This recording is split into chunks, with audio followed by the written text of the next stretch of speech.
On his first day back at school, 55-year-old University of Georgia senior Kevin Butler remembered his backpack, the AC/DC lunchbox his wife, Kathy, bought for him and the advice his daughter, Katie, provided free. I asked her what I should take to class, a book? And she said, "Dad, you'll be the only one with a book. Take a computer," said Butler, the former Bears kicker who returned to his alma mater in the fall to finally fulfill graduation requirements. Butler took 5 academic courses and was the oldest student in each classroom. One professor remembered Butler as the classmate who kicked a 60-yard field goal with 11 seconds left to upset No. 2 Clemson in 1984. The guy whose kicking career included making clutch field goals in full stadiums never had noticed everybody watching him quite like this. "The first time I went to class, I felt like everyone looked at me and said, 'Who's the creepy guy in the back?' or 'Why is the janitor back there?'" Butler said. "But I enjoyed the classes. My 3 kids all got their degrees and were out of college, and this was something they always encouraged me to do.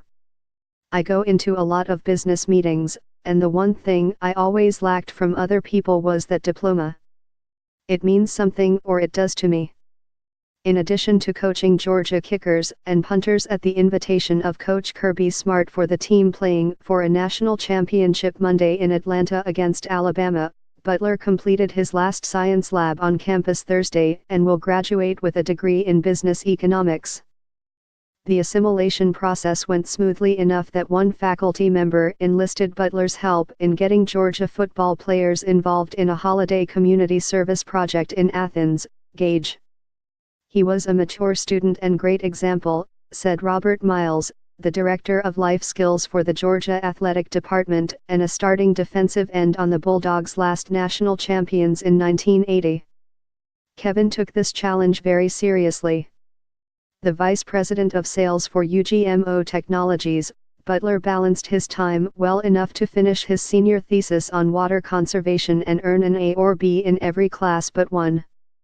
A business statistics class forced Butler to brush up on calculus for the first time in 38 years, and he barely passed. "That was as hard as pulling your teeth out," Butler said.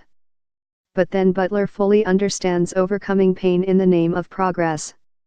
Not many people know about Butler's battle with dyslexia, which he says shaped his life after the learning disability forced him to repeat 3rd grade. "My mom kept me back because I couldn't read," Butler said. "It was horrific at the time, hiding from 4th graders in the hall. But I learned how to deal with it." Boyhood summers growing up in Stone Mountain, Gage, were spent at nearby Emory University dealing with the issue. Butler's focus improved. He eventually retrained his eyes. He slowly restored his self-confidence. He matured into a young man who thought he could persevere through anything. "It's funny when you look at a learning disability that held me back, changed my life and gave me all the opportunities I've had," said Butler, who still reverses letters and inverts words when he gets tired.